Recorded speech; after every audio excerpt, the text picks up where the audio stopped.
système où, au fond, entre copains, au dîner du siècle, on dit: «Ah, est-ce que tu peux me faire une loi pour défendre tel ou tel point de vue?» Et puis: «Ah, est-ce que tu peux recruter un tel de mes collaborateurs dans ton entreprise en contrepartie?» C'est un système insupportable. C'est un système où, au fond, le fonctionnement démocratique transparent est supplanté par du copinage, par des calculs d'intérêts, par des alliances cyniques, et ça doit se terminer. Et l'ordre spontané est la meilleure façon d'en finir avec le capitalisme de connivence. Et enfin, il y a un point fondamental dans l'ordre spontané, c'est que vraiment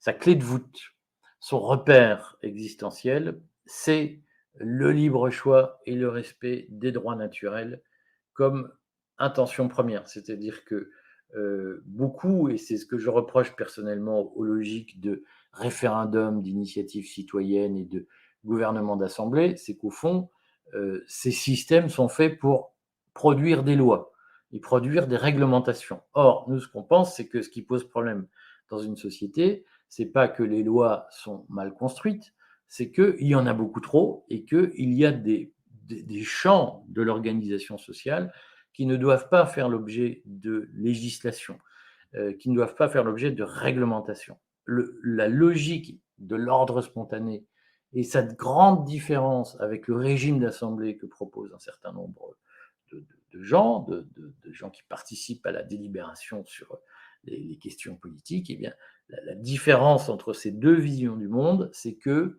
dans l'ordre spontané, il y a vraiment l'idée que la société ne doit pas être organisée pour faire des lois, elle doit être organisée pour protéger les droits naturels des individus.